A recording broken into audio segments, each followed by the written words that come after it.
दोस्तों, क्या आपने कभी ये सोचा है कि हमारा देश यानी इंडिया फ्यूचर में कैसा होगा? आज से 20 या 30 साल बाद भारत कितना बदल चुका होगा?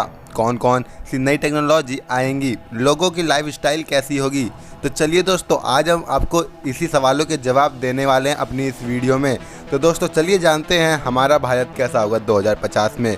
तो हेलो दोस्तों, मैं हूँ प्रिंस और आप देख रहे हैं जनरल नॉलेज फॉर एवर। तो चलिए वीडियो को शुरू करते हैं। दोस्तों तो सबसे पहले बात करते हैं भारत की अर्थव्यवस्था यानी इकोनॉमी की कि 2050 तक भारत की इकोनॉमी क्या होगी। 2050 में भारत के पास 860 मिलियन की वर्किंग पॉपुलेशन होगी। आज भारतीयों की एक महीने की औसतन आय यानी कि सैलरी 15,000 से कम ही है। तो वहीं 2050 तक एक भारतीय की औसतन आय आज से 3 गुना ज़्यादा होगी। सरकारी नौकरियां लगभग खत्म हो जाएंगी। हाल ही में सरकार ने एयरपोर्ट, रेलवे स्टेशन, सड़कें और स्टेडियम को प्राइवेटेड करने का ऐलान किया है। प्राइवेट कंपनीज के अंडर आने के बाद इंडियन एयरपोर्ट और रेलवे बिल्कुल बदल ही जाएंगी। दोस्तों PwC की रिसर्च रिपोर्ट के मुताबिक 2050 तक भारत अमेरिका को पीछे छोड़कर दुनिया की दूसरी सबसे बड़ी अर्थव्यवस्था बन जाएगा। एक्सपर्ट की प्रेडिक्शन कहती है कि भारत की परचेसिंग पावर पैरिटी जो अभी $11 ट्रिलियन है वो 2050 में $44 ट्रिलियन की हो जाएगी।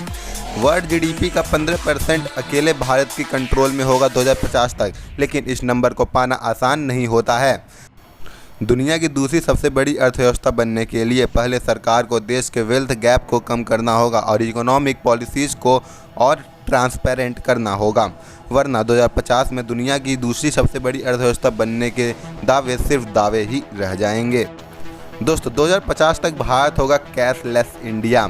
2050 में पेपरलेस करेंसी पूरी तरह ख़त्म हो जाएंगी और सिर्फ डिजिटल करेंसी का इस्तेमाल होगा।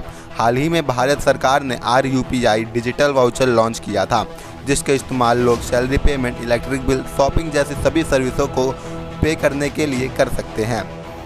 अगले 30 साल में कई और डिजिटल करेंसी भारत में एंट्री करेंगी और डिजिटल पेमेंट एक आम बात हो जाएगी। डिजिटल करेंसी के इस्तेमाल से पेमेंट करना आसान और सेफ सिक्योर हो जाएगा। अब बात करते हैं ऊंची ऊंची इमारतें यानी गगनचुम्बी इमारतों की। बुर्ज खलीफा जैसी गगनचुम्बी इमारतों को देखने हम दुबई, हांगकांग, न्यूयॉर्क जैसे देशों में जाते हैं, पर आने वाले सालों में भारत की मेट्रोपॉलिटन सिटीज़ भी इन गगनचुम्बी इमारतों का घर बन जाएंगी। कम जमीन, ज़्यादा जनसंख्या की वजह से भारत के शहरों में माइक्रो अपार्टमेंट बन जाएंगे।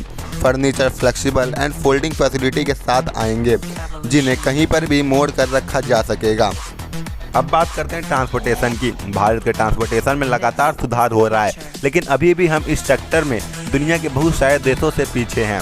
भारतीय परिवहन को सुधारने के लिए इस समय 10 से ज़्यादा बड़े हाईवे प्रोजेक्ट पर काम चल रहा है, जो शहरों के बीच की दूरी को और भी कम करेंगे। 2050 तक भारत में हाइपरलूप टेक्नोलॉजी की एंट्री करने की भी संभावना है। इस टेक्नोलॉजी को एलॉन मस्क ने दुनिया के सामने रखा था और अब दुनिया भर की कंपनियां इस कॉन्सेप्ट पर काम कर रही हैं। अब बात करते हैं भारत की फ्यूचर टेक्नोलॉजी की। दोस्तों भविष्य में भारत ही नहीं, हर देश का एक ही मूल मंत्र होगा, time is money. Her technology time saving पर बेस्ड होगी और आज से कहीं ज़्यादा सेफ और सिक्योर होगी और हाईटेक होगी। भारत में इस साल 5G की एंट्री हो चुकी है, लेकिन 2050 तक भारत में 8G भी आ चुका होगा और इंटरनेट स्पीड 5G जनरेशन से कई गुना फास्ट होगी। देश की 99% पॉपुलेशन सोशल मीडिया पर शिफ्ट हो जाएगी। लोग रियल से ज़्यादा वर्चुअल लाइफ में जिएंगे। 2050 में कोई भी बड़े बड़े स्मार्टफोन इस्तेमाल नहीं करेंगे। फ्यूचर में स्मार्टफोन की टेक्नोलॉजी ब्रेसलेट, स्मार्ट वॉच में मिलने लगेंगी। Computer vision, smart newspaper, social network integration जैसी टेक्नोलॉजी डेली लाइफ का हिस्सा बन जाएंगी।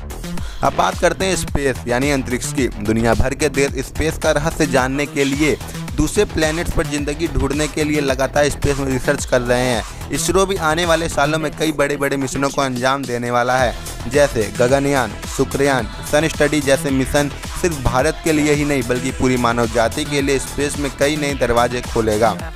जिस स्पीड से दुनिया की मल्टीनेशनल कंपनी स्पेस पर वर्क कर रही हैं, उससे साफ ये जाहिर होता है कि 2050 तक मार्स और दूसरे प्लैनेट पर लाइफ की संभावना है। अब बात करते हैं फ्यूचर स्कूल और एजुकेशन सिस्टम के बारे में। भारत को अगर 2050 में विश्व गुरु बनना है तो एजुकेशन सेक्टर पर सबसे ज़्यादा ध्यान देना होगा।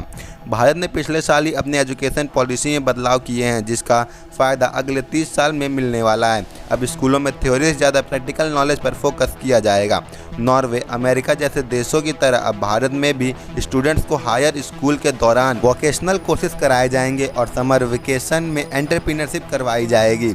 कोडिंग और साइंटिफिक नॉलेज सिर्फ साइंस स्ट्रीम के बच्चों के लिए नहीं होगी। टेक्नोलॉजी मॉडर्न इंडिया की पहचान बनने वाला है, इसलिए स्कूल्स में आर्टिफिशियल इंटेलिजेंस के कोर्स की एंट्री होगी। अब बात करते हैं इंडियन डिफेंस फोर्स की। भारत को शक्तिशाली देश बनना है तो डिफेंस पावर पर भी काम करना होगा।